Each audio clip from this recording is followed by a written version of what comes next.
할렐루야. 네, 주의 이름으로 축복하고 사랑합니다. 우리 발로 한 달 동안 하나님이 여러분들의 영혼이 잘되게 하시고, 또 범사가 또 잘되게 하시고, 또 강건의 복이 임하기를 주의 이름으로 축원합니다. 우리 8월 달이 되면 절기가 세 가지 절기가 있죠. 첫째는 입추가 있습니다.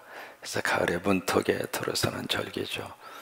근데 입추가 딱 지나고 나면 2, 3일 지나서 바로 말복이 있습니다. 말복 다음에는 뭐가 있죠? 이제 용보위가 있습니다. 무슨 얘기냐면 가을의 문턱에 들어서긴 들어섰는데 막바지 더위가 기승을 부린다고 하는 거죠. 결국 이제 그러다가 그 다음에 만나는 절기가 처서가 있습니다. 이게 8월 달에 무슨 얘기냐면 뜨거운 태양볕도 내려주지만은 결국 이 더위도 다 물러가고 가을이 온다고 하는 거예요.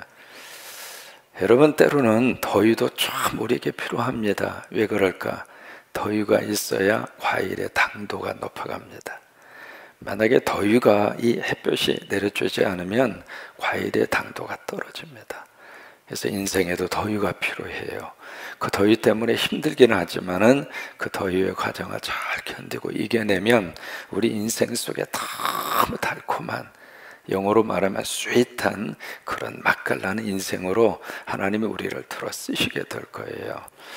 또 하나, 이게 입추와 처서가 동시에 있는 것처럼 언젠가는 물러갑니다. 더위도 물러가고 코로나도 물러가고 마스크 쓰고 있는 것도 다 물러가고 고난도 물러가고 어둠도 물러가고 물러갈 줄로 믿습니다.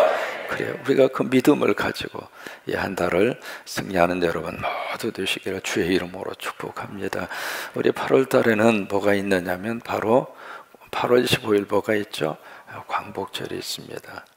이 광복절은 두 가지의 의미를 우리에게 가져다 줘요. 첫째는 기쁨과 감사와 환호죠.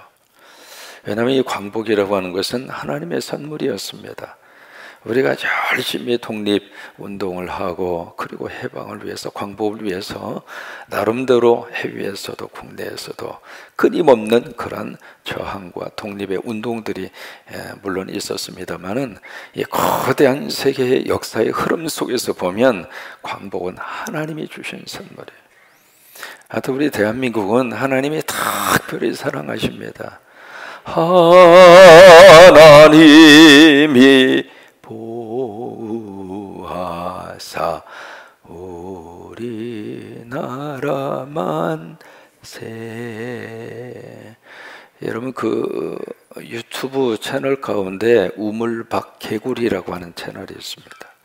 그 채널을 누가 운영을 하시느냐면 하버드대 교수를 지내신 분이 우리 한국학을 가지고 한국에 오셔서, 물론 이제 미국에서도 계속 교수 생활을 하셨고요, 그분이 평생을 한국학을 연구하신 분이에요. 그분이 이제 우물박 개구리라고 하는 유튜브 채널을 이렇게 운영을 하고 계시는데, 그분이 참 인상적인 이야기를 합니다.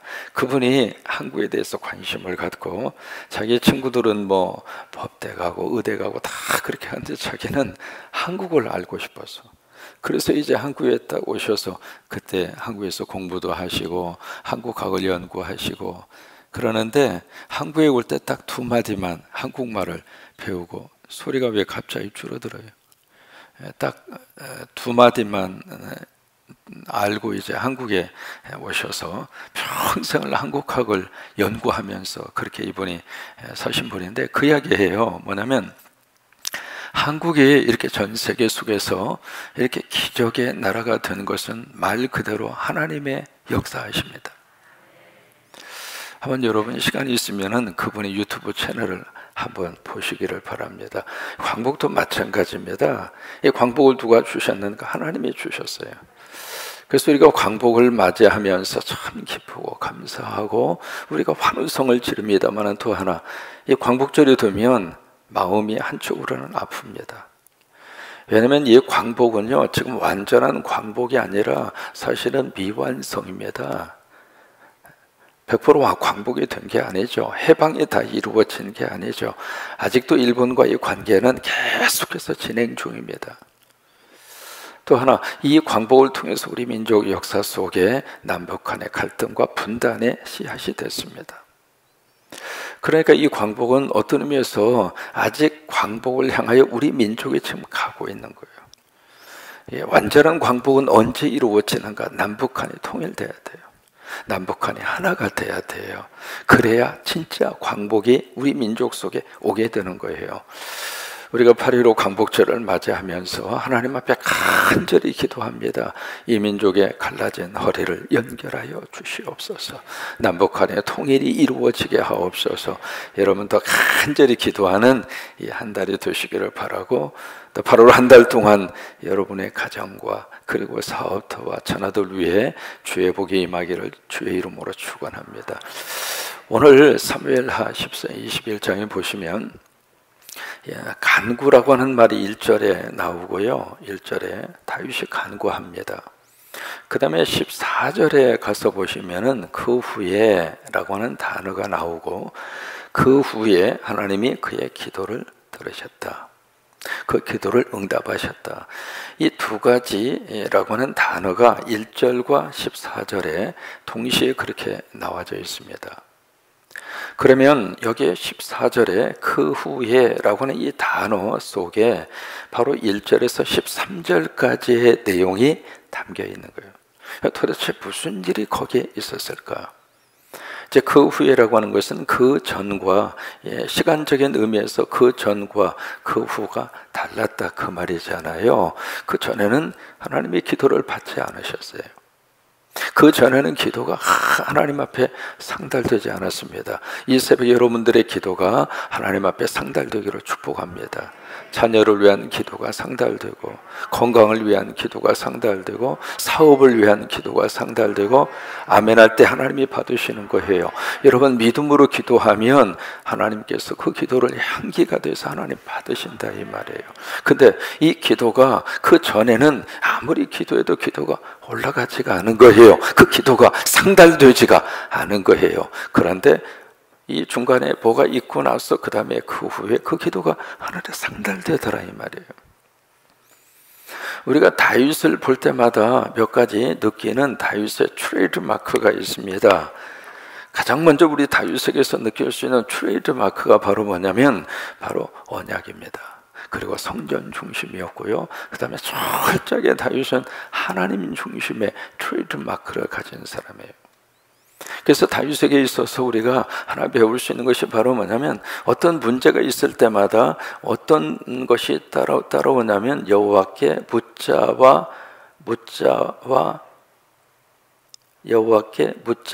가로되, 그 표현. 하나님에게 자꾸 물었어요 다윗이. 힘든 일이 있을 때도 하나님에게 물어보았고, 어떤 전쟁에 대한 문제가 돌발했을 때에도 하나님에게 물었고, 그래서 다윗은 계속 주님 앞에 엎드리는데 일등선수입니다. 하나님 앞에 엎드리면 사람 앞에서 하나님이 세우십니다. 그리고 어떤 문제가 있을 때 그 문제를 가지고 씨름하는 것도 필요하지만, 그 문제를 끌어안고 하나님 앞에 엎드리면 하나님이 그 문제 속에서 답을 주시고 길을 열어주시고 해결을 해주시고. 다윗이 그랬어요. 그랬던 다윗인데, 이게 사무엘하를 쭉 읽으면서 어느 한 결정적인 순간에 다윗이 하나님 앞에 묻는 것이 없어졌어요. 그러면서 사무엘하 11장 그 유명한 우리야 밧세바의 사건이 그래서 터진 거예요. 기도하던 사람이 기도하지 않으면 죄악으로 빠집니다. 하나님 앞에 엎드리던 사람이 엎드리지 않으면 그때부터 늪의 수렁에 빠집니다. 다윗이 그랬어요. 그래서 사무엘하 11장 이후에는 다윗이 하나님에게 묻자와 아뢰되 하나님 앞에 여쭙는 것이 없어져 버렸습니다. 그러면서 그 뒤에 다윗 속에 기도에 대한 영성이 사라진 거예요. 그러다가 오늘 21장에 와서 지금 간구를 합니다. 이 간구라고 하는 단어가 지금 얼마 만에 나왔는지 몰라요. 이 다윗의 간구도 어쩔 수 없이 코너에 몰리니까 살기 위해서 지금 다윗이 간구하는 겁니다. 왜 간구를 지금 하고 있을까? 내리 3년 뭐가 일어났느냐면 기근이 일어났습니다. 1절이 그것을 말씀을 해주고 있잖아요. 내리 3년 동안 기근이 일어났는데, 여러분 지금도 한 해 동안만 감으로서 기근이 나타나면 현대사회에서도 먹고 사는 문제가 심각한 상황으로 빠집니다. 지금 북한이 지금 그런 상태잖아요. 캘리포니아 같은 경우도 지금 가뭄이 아주 심각합니다. 그래서 캘리포니아 주민들에게 20% 물 사용량을 줄이라고 지금 권고하고 있습니다. 그 큰 호수가 말라서 바닥을 드러내고 있고요. 현대 사회에서 이제 그런 상황인데, 벌써 이제 3,500년 전에 다윗 시대에 1년도 아니고 2년도 아니고 3년씩이나 이게 계속 기근이 일어나서 이제 완전히 죽게 생겼어요. 그 상황 속에서 다윗이 어쩔 수 없이 1절에 보면 간구하는 거예요. 하나님, 이거 어떡합니까? 하나님 이거 어떻게 했으면 좋겠습니까? 하나님 왜 이런 사건들이 계속해서 우리 민족과 이 나라 속에 일어나고 있습니까? 그래서 하나님 앞에 간구하는데, 이 간구는 다윗이 코너에 몰려서 하는 그런 간구예요. 그러니까 하나님이 원인을 가르쳐 주고 있습니다. 그래, 이런 일이 있었다. 그 일이 무슨 일이냐면, 바로 사울 시대에 있었던 일이 바로 원인이 돼서 다윗 시대에 3년 기근이 일어나고 있다고 하는 거예요. 그러면 사울 시대에 무슨 일이 있었는가? 그 유명한 기브온 민족에 대한 학살 사건입니다. 기브온이라고 하는 이 족속을 사울 시대에 우리식으로 말하면 인종 청소를 한 거예요. 근데 원래 이 기브온 족속이 이스라엘 백성들이 아니거든요. 가나안 땅에 기존으로 살고 있는 그런 아모리 족속의 그런 후손들인데, 이 후손들이 여호수아서 9장에 보시면은요, 이 여리고를 치고 그 다음에 아이성을 점령해요. 그래서 하나님의 은혜로 파죽지세로 쫙 하고 가나안 땅을 점령해 들어오니까, 그 근처에 살고 있었던 이 기브온 족속이, 야, 이러다 우리도 죽겠구나, 우리도 완전히 이 이스라엘 백성들과의 싸움에서 이길 수 없겠구나, 그 생각을 하고 그를 생각한 거예요. 이제 여호수아서 9장에 잘 나와져 있잖아요. 그를 생각을 해서 멀리서 온 사람처럼 위장을 합니다. 그리고 아주 말라비틀어진 빵, 그 다음 곰팡이 난 빵, 그 다음에 복장도 그런 모습으로 와서 이 여호수아에게 화친을 청합니다. 우리는 먼 나라에서 왔는데 우리하고 조약을 맺읍시다. 그런데 여호수아가 그때 어떻게 했는가? 하나님에게 묻지 아니하고 덜커덩 거기서 화친 조약을 맺습니다. 화친 조약을 맺으면서 우리는 여호와의 이름으로, 하나님의 이름으로 당신들을 해하지 않겠습니다. 당신들은 우리 땅에 들어와서 종으로 우리를 섬기면서 사십시오. 그러니까 생명을 보장하고 안전을 보장한 거예요. 그러면 그 두 가지 화친 조약을, 여기서 중요한 포인트가 나오거든요. 누구의 이름으로 했느냐면 여호와의 이름으로 한 거예요. 여호수아의 이름으로 화친 조약을 맺은 게 아니라 하나님의 이름으로 화친 조약을 맺었거든요. 그 다음에 3일 후에 이 사람들이 가나안 땅에 살고 있는 토착민이라고 하는 것을 알게 된 거예요. 그래도 이 사람들이 위장을 해서 그렇게 해서 거짓으로 꾸며 가지고 화친 조약을 맺었다 하더라도 이 조약을 깰 수가 없습니다. 누구 이름으로 했으니까? 하나님의 이름으로 했으니까. 이게 그래서 이렇게 중요한 거거든요. 어떤 내 이름으로 하고 내 생각으로 했다면 상대가 거짓을 했으니까 그 계약을 파기해도 누가 뭐라고 할 수 없잖아요. 그러나 하나님의 이름으로 한 거예요. 하나님의 이름으로 했기 때문에 여호수아하고 이스라엘 백성들이 기브온과에 계속해서 그 땅에서 살도록, 그게 이제 여호수아서 9장입니다.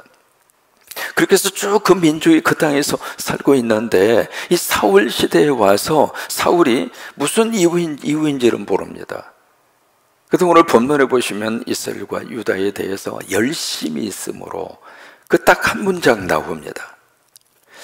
도대체 사울이 무슨 열심을 가지고 이 족속을 인종 청소를 했을까? 그러니까 그 당시에 사울의 입장으로서는요, 뭔가 위기 상황 속으로 몰린 거예요. 그래서 그것을 타개하기 위해서 희생양을 찾은 거예요.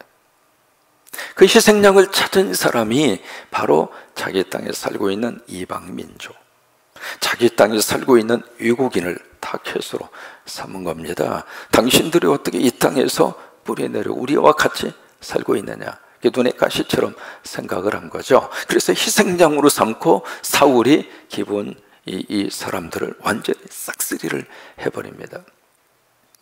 마치 로마 시대에 네로가 바로 로마의 화재 사건이 일어나잖아요.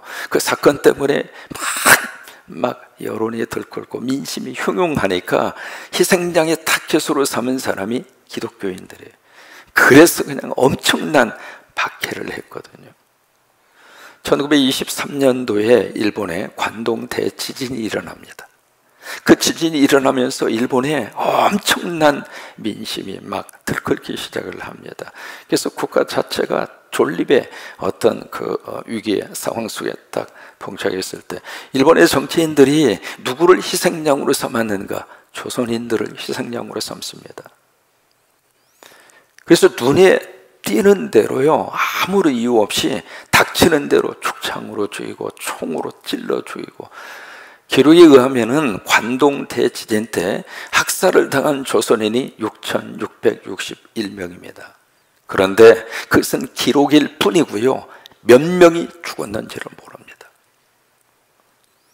이게 시대마다 그런 일이 있었어요. 어떤 힘없는 사람, 그 사람들을 희생양으로 삼고 자기의 정권과 자기의 힘을 유지하려고 하는, 그게 사울 시대에도 그대로 일어난 거예요. 근데 그 가운데서 살아남은 사람들이 있는 거예요. 남은 사람들이 있는데 지금 이것을 누가 저질렀는가? 사울이 저질렀어요. 그리고 이 기브온과의 이 조약은 언제 맺었는가? 400년 전에 맺은 조약입니다. 그런데 그 일을 왜 다윗 시대에 와서 지금 끄집어내는가, 그 말이에요.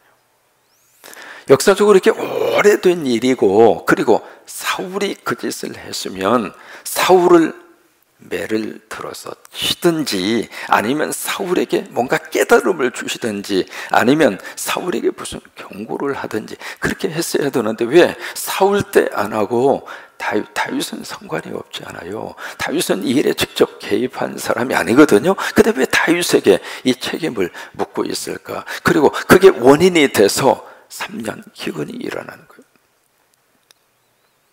여러분, 성경은 말이죠, 전염병이라든지 전쟁이라든지 기근이라든지 이게 인간의 죄하고 밀접한 관계가 있습니다. 100% 그렇다고 볼 수는 없습니다만 또 하나 100% 그렇지 않다고도 말할 수 없어요. 원인 제공자가 인간이라고 하는 거예요. 그렇기 때문에 그것을 빨리 우리가 회개하고 하나님 앞에 돌아가야 돼요. 돌아가야 재앙이 끝납니다. 돌아가야 전염병이 끝납니다. 돌아가야 그 고난이 끝납니다. 바로 이 사울 시대에 이것을 사울이 저질렀는데 왜 사울에게는 묻지 않았을까? 사울은 하나님이 물어도 하나님에게 돌아올 사람이 아니에요. 왜? 사울은 하나님을 떠난 사람이에요. 하나님을 떠난 사람이기 때문에 이게 부모님이 자식들을 꾸중할 때 꾸중해서 돌아올 자녀 같으면 부모가 자녀를 계속 꾸중합니다. 근데 아무리 해도 돌아오지 않을 자녀 같으면 부모도 어느 때는 꾸중하는 것을 포기합니다. 이 사울은 아무리 하나님의 채찍을 가하고 징벌을 가하고 벌을 준다 하더라도 사울은 하나님께 돌아올 군번이 아니에요. 그래서 아무리 사울을 꾸중을 한다 하더라도 하나님께서 뭔가 이득이 없는 거예요. 그래서 사울은 하나님의 입장으로서는 버린 자식이에요. 근데 다윗은 이야기하면 알아들어요. 왜? 다윗 속에는 하나님이 계세요. 여러분, 하나님 모시고 살면서 하나님의 말씀이 내 안에 가슴으로 와닿을 수 있는 사람은 가능성이 있고 희망이 있는 거예요. 그래서 다윗에게 물은 거예요. 그래서 다윗이 그것을 알아듣고 알겠습니다. 살아남아 있는 이 기본 사람들을 부릅니다. 내가 어떻게 해주면 좋겠니? 이것은 은과 금으로 해결될 문제가 아닙니다. 물질로 해결할 문제가 아닙니다. 이것은 언약에 대한 문제입니다. 무슨 얘기냐면 하나님의 이름으로 한 약속을 누가 깼는가? 사울이 깼단 말이에요. 그러니 하나님의 이름으로 깬 이 언약을 회복시켜 주시오. 그것 외에는 다른 방법이 없습니다. 그러면서 뭘 요구하느냐면 사울과 우리 인종 정서에 가담한 그 후손 7을 우리에게 주시오. 그래서 우리가 하나님 앞에 속죄의 제물로 삼겠습니다. 희생양이 아닙니다. 이 사람들은 이 하나님의 이름으로 한 그 언약을 회복하고 싶은 거예요. 그렇게 해서 7을 내주잖아요. 내주는데 요나단과의 언약이 있었기 때문에 요나단의 후손은 다윗이 내주지 않습니다. 왜 그럴까? 여호와의 이름으로 한 맹세 때문에 그래요. 다윗은 하나님의 이름으로 한 맹세를 지켜가고 있는 거예요. 그래서 사울의 첩 그 메갑이라고 하는 거기서 낳은 자식 5명, 그 다음에 리스바에서 난 자식 2 해서 7명을 주잖아요. 그래서 7명을 나무에다가 매답니다. 그 나무에 매달았다는 얘기는 저주받았다 그 말이에요. 누구에게? 하나님에게. 이제 그 일이 있고 나서 무슨 일이 벌써 벌어지는가? 14절입니다. 이런 일들이 다 해결이 되고 난 다음에 14절에 중요하니까 한번 찾아서 같이 한번 읽습니다. 14절 같이 읽습니다. 사울과 그의 아들 요나단의 뼈와 함께 베냐민 땅 셀라에서 그의 아버지 기스의 묘에 장사하되 모두 왕의 명령을 따라 행하니라. 그 후에야, 거기다가 표시를 한번 해놓으세요. 그 후에야, 그 후에야 하나님이 그 땅을 위한 기도를 어떻게 해요? 들으시니라. 그래요. 이 새벽에 여러분들의 기도를 하나님이 받으시기를 원합니다. 여러분들의 간구가 하늘에 상달되시기를 축복합니다. 근데 이게 중간에 해결해야 할 것이 딱 맞고 있으면 이 기도가 올라갈 수가 없다고 하는 거예요. 그래서 이 다윗이 이 엄청난 이 과거적인 문제죠. 과거에서 해야 되는 문제인데 이 문제를 해결하고 나서 그 후에야 하나님이 그 땅의 기도를 들으시는 거예요. 그래서 우리 민족이 정말 하나님 앞에서 해결해야 할 것을 해결하도록 축복하셔서 그 가로막이 다 사라지고 난 다음에 그 후에야 하나님이 우리 이 땅을 위한 기도를 하나님이 들으시는 것처럼 이 한 달 동안 여러분들의 기도를 받으시기를 바라고 자녀를 위한 기도를 받으시기를 바라고 성령의 은혜와 축복으로 이 한 달 승리하시기를 주의 이름으로 축원합니다.